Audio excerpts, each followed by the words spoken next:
안녕하십니까, 우짜입니다. 이번 이야기는 트럼프 관세 패소의 의미와 예상입니다. 그럼 보시죠. 미국 시간으로 2026년 2월 20일 미 대법원은 중대한 결정을 내렸습니다. 대법원 판사들은 6대3으로 트럼프가 전 세계를 상대로 부과한 관세가 불법이라고 판결했습니다. 관세는 다른 국가에서 수입되는 상품에 부과하는 세금인데요. 트럼프는 중국, 유럽, 일본 등 거의 모든 국가에 관세를 부과했습니다. 관세 부과를 정당화하기 위해 1977년에 제정된 국제비상경제권한법을 근거로 삼았는데, 트럼프는 무역 적자와 펜타닐 사태가 국가 비상사태에 해당한다고 주장했습니다. 하지만 미국 헌법은 관세를 부과할 권한을 미 의회에만 부여하고 있으며 대통령 단독으로는 관세를 부과할 수 없다고 규정하고 있습니다. 관세 사건으로 위장된 재정권 결정. 미 대법원은 이번 판결에서 교묘한 논리를 펼치지 않았습니다. 미 대법원 국제비상경제권한법이 대통령에게 관세 부과 권한을 부여하는 것이 아니라고 판시했고, 트럼프 행정부의 관세 프로그램을 실제 모습 그대로, 즉 긴급 법령에 근거하여 크고 신속하게 전국적인 관세 체제를 구축한 것으로 간주했습니다. 절차상 혼란도 바로 잡았습니다. 러닝 리소스 관세 사건은 관할권 문제로 인해 기각되어 하급심으로 돌려보내졌지만, 관련 사건은 본안심리에서 인용되었는데, 이는 향후 관세 관련 법적 공방의 방향을 시사하는 중요한 단서였습니다. 그러면서 미 대법은 계속해서 기본 원칙으로 돌아갔는데요. 관세는 본질적으로 수입업자에 대한 세금이며, 따라서 과세 권한은 미 의회에 있다라고 했습니다. 미국 정부 역시 평시에는 대통령에게 관세 부과 권한이 없다는 점을 인정했고요. 따라서 미 행정부가 경제적으로 이렇게 광범위한 일을 하길 원한다면 미 의회의 승인이 필요하다는 점을 분명히 했습니다. 미 대법은 규모 역시 간과하지 않았는데, 판결문에서 해당 프로그램이 얼마나 광범위했는지 자세히 설명했습니다. 캐나다와 멕시코산 수입품 대부분의 25%, 중국산 대부분의 10% 관세가 부과되다가 20%로 관세율이 인상되고 $800 소액 면세 혜택이 폐지되었고요. 여기에 더해 모든 교역 상대국 수입품에 최소 10% 관세가 부과되는 상호주의 원칙이 적용되었으며, 중국의 상호 관세율은 34%에서 84%, 그리고 125%로 급격히 인상되어 대부분의 중국산 제품에 총 145%의 실효 관세율이 적용되었는데요. 미 대법원은 하급 법원에서 범위, 금액, 기간에 제한이 없다라고 표현한 것을 그대로 채택했습니다. 국제비상경제권한법과 규제. 국제비상경제권한법은 미국 대통령이 비상시에 특정 사항을 규제할 수 있도록 허용하지만, 법원의 요점은 간단했습니다.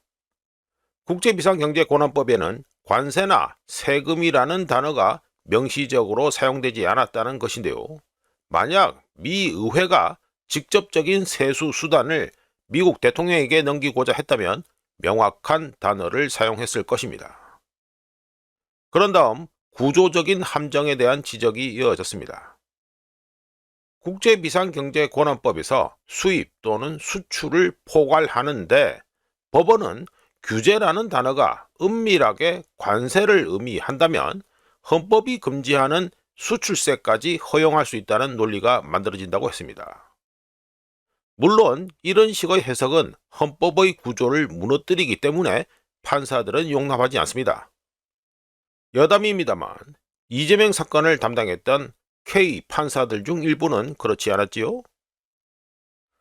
미묘하지만 중요한 움직임을 하나 얘기해보면, 미 대법원이 수입 규제에 대한 전체적인 범위를 명확히 정의하지 않았다는 점입니다. 즉, 수입 규제의 구체적인 의미를 규정하지 않겠다는 것인데, 쉽게 말해서 관세는 배제되지만 미국 행정부가 다른 형태의 수입 통제 수단을 시험해 볼 수 있다는 걸 의미합니다. 하여간 트럼프 관세가 불법이라고 판결한 6명의 대법관들은 트럼프 대통령이 해당 법의 취지를 지나치게 확대 해석했다고 판단했으며, 존 로버츠 대법원장은 법의 문구가 그러한 해석을 정당화할 수 없다고 지적했습니다. 트럼프 행정부가 취할 가능성이 높은 조치들. 한편 트럼프가 다음에 무엇을 할지 살펴보지요. 먼저 트럼프는 관세를 포기하지 않을 것이며 그럴 기미도 전혀 보이지 않습니다. 정확하게 말하면 트럼프는 관세라는 이름의 레버리지를 포기하지 않을 것이며 법적 기반을 바꿀 것입니다. 참고로 트럼프는 대법원 판결이 나오기 전에 기자들에게 만약 패소할 경우 게임 2 계획으로 나갈 것이라고 말했으며, 제미슨 그리어 미 무역 대표부 대표는 폐지된 관세를 다른 법률에 따라 새로운 관세로 신속히 대체할 것이라고 발표했습니다. 관련한 옵션들은 많은데요. 첫째, 관세를 기존의 관세 부과에 적합하게 설계된 법률 조항을 통해 재조정할 것입니다. 이는 국제비상경제권한법에 비해 절차가 더 복잡하고 시간이 오래 걸리지만 법원에서 무효화하기에는 훨씬 어렵습니다. 그리고 미 대법의 트럼프 관세 위법 판결에서 나온 소수 의견조차도 제232조, 제122조, 제201조, 제301조, 제338조를 근거로 관세 부과의 근거를 사실상 제시하고 있습니다. 참고로 1974년 무역법 제301조는 미 무역 대표부에서 특정 국가가 불공정 무역 관행을 사용하고 있다고 판단할 경우 대통령이 관세를 부과할 수 있도록 해줍니다. 제232조에서는 국가 안보를 위협하는 상품, 굿즈에 대해 관세를 부과할 수 있습니다. 단 그에 앞서 미국 상무부의 공식 조사가 필요하고요. 제122조의 경우 관세를 최대 15%로 제한하고 기간도 150일로만 지속됩니다.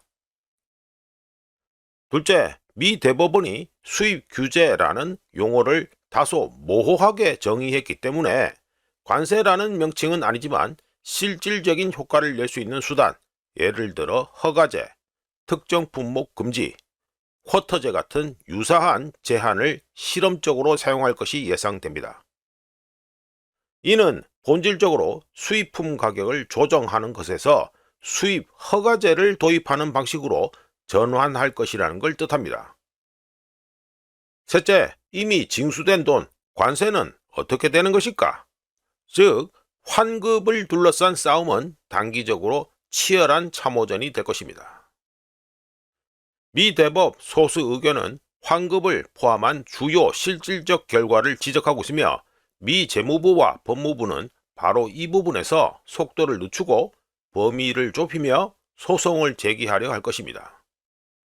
왜냐하면 일단 환급이 시작되면 정책뿐만 아니라 판례까지 잃게 되기 때문입니다.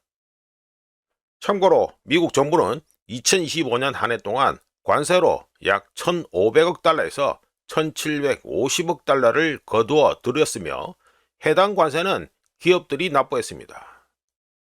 그리고 미 대법원의 판결로 해당 기업들에게는 법적으로 관세를 환급받을 권리가 생겼으며 이미 1,800개 이상의 기업이 환급을 요구하는 소송을 제기했습니다. 하지만 환급은 신속하거나 쉽게 이루어지지 않을 것이어서 브렛 캐버너 대법관조차 환급 과정이 혼란스러울 가능성이 높다라고 언급했으며, 베센트 재무장관은 최대 1년이 걸릴 수 있다고 밝히기도 했습니다. 덕분에 기업들은 실제로 보상을 받기 위해 미 국제무역법원에서 싸워야 할 수 있으며 그럴 가능성이 높습니다. 게다가 중요한 점은 모든 관세가 사라진 것이 아니라는 것이죠. 철강, 알루미늄, 목재, 자동차 등에 대한 관세는 완전히 다른 법률을 적용받았기 때문에 해당 관세들은 이번 판결의 영향을 받지 않고 여전히 유효합니다. 마무리해보면 트럼프에게 있어서 가장 큰 문제는 대안들 중 어느 것도 국제비상경제권한법만큼 강력하거나 유연하지 않다는 것입니다.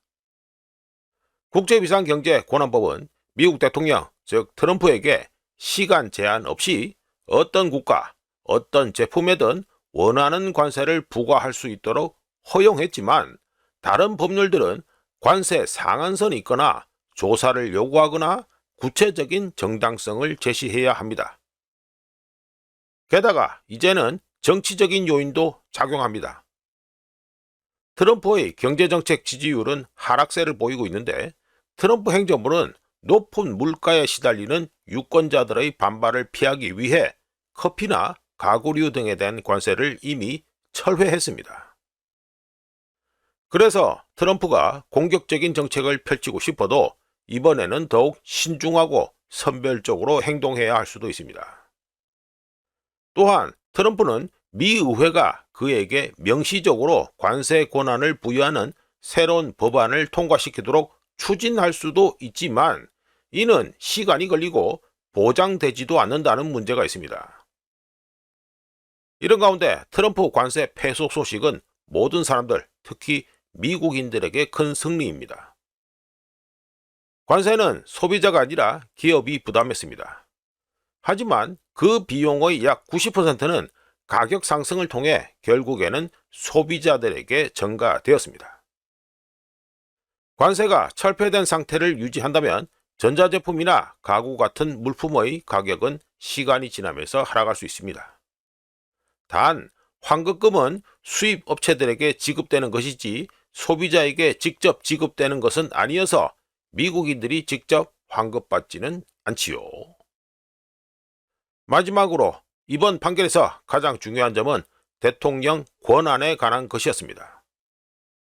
이번 판결은 대통령이 비상사태 선언을 통해 할 수 있는 일에 엄격한 제한을 두었으며, 경제에 큰 영향을 미치는 조치를 취하려면 미의회의 승인을 받아야 한다고 분명히 했습니다. 이번 판결은 향후 수년간 무역 분야에서 백악관과 미의회 간의 권력 균형을 재편할 것입니다. 이상 트럼프 관세 패소의 의미와 예상이었습니다. 구독, 좋아요, 그리고 회원가입 감사합니다. 다른 이야기로 또 찾아뵙겠습니다.